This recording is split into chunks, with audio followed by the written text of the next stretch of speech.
अगर तुम अपने आप को एक एनिमे फैन समझते हो तो तुमने या तो उज़ुमाकी देखा होगा या फिर किसी को इसके बारे में बात करते हुए सुना होगा। जुंजी ईतो की कल्ट क्लासिक हॉरर मांगा का टीवी एनिमे एडेप्टेशन काफ़ी टाइम से बन रहा था, जो कि 2019 में पहली बार अनाउंस किया गया था और तब से लेकर बार बार डिले होता रहा था। पिछले महीने इस 4 एपिसोड सीरीज़ का पहला एपिसोड रिलीज़ हुआ और इसको क्रिटिक्स और ऑडियंस दोनों से काफ़ी अच्छा रिस्पांस मिला, खासकर उसके ज़बरदस्त एनिमेशन और ईतो के ओरिजिनल वर्क की हॉरर एटमॉस्फेयर को फॉलो करने के लिए। लेकिन ये रिसेप्शन सेकंड एपिसोड के रिलीज़ होने के बाद थोड़ा बिगड़ गया। कई व्यूवर्स ने सोशल मीडिया पर अपनी कन्फ्यूजन और डिसअपॉइंटमेंट एक्सप्रेस की जब उन्होंने देखा कि सेकंड एपिसोड की एनिमेशन क्वालिटी में नोटिसेबल डिक्लाइन आया है, स्पेशली जब पहले एपिसोड से वो कंपेयर किया जाए। फैंस अब सोशल मीडिया पर आंसर्स डिमांड कर रहे थे, ये जानने के लिए कि आखिर हुआ क्या। खुशकिस्मती से हमें अब इसके बारे में थोड़ा आइडिया मिला है, एक सिंस डिलीटेड कमेंट के थ्रू जो सीरीज़ के एक क्रिएटर ने दिया था।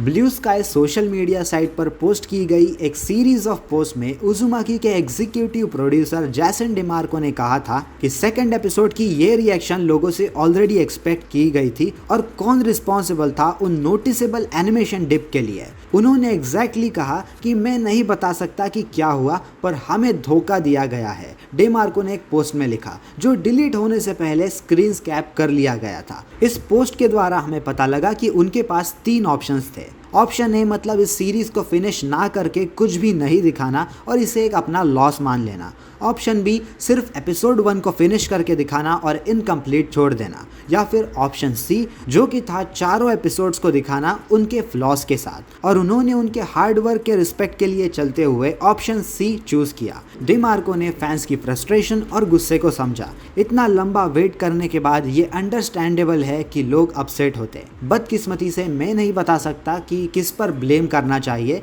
पर ज़रूर कोई रिस्पॉन्सिबल है, और जब चीज़ें बिगड़ गई तब सब ने अपनी तरफ से बेस्ट करने की कोशिश की।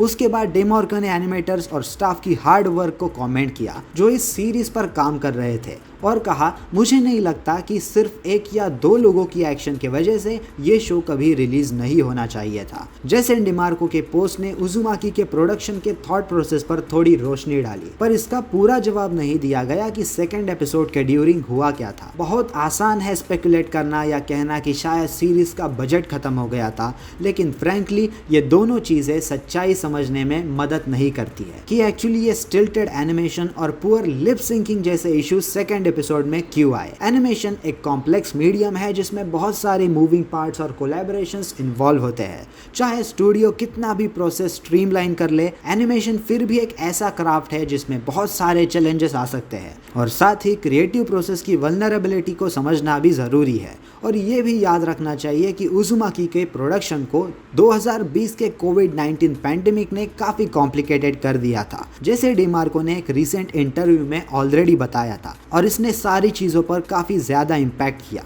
डिमार्को ने वल्चर को बताया कि हमारी टीम छोटी थी तो कुछ मेंबर्स और उनके परिवार के सीरियसली बीमार होने के वजह से ये प्रोडक्शन और मॉरल्स दोनों को संभालना बहुत मुश्किल हो रहा था। शो को वापस लाना बहुत चैलेंजिंग था। उज़ुमाकी का 3rd एपिसोड भी ऑलरेडी रिलीज हो चुका है और उसके भी एनिमेशन में बहुत सारी गिरावट हमें देखने को मिलती है। अब देखना यह है कि सीरीज अपने कंक्लूजन तक कैसे ठीक हो पाती है, या फिर एक्चुअली हो पाती है कि नहीं। आपके ख्याल कमेंट सेक्शन में ज़रूर बता देना और इस वीडियो को लाइक और सब्सक्राइब भी कर देना। बस आज की वीडियो के लिए इतना ही, मिलते हैं अगले वीडियो में। सायोनारा।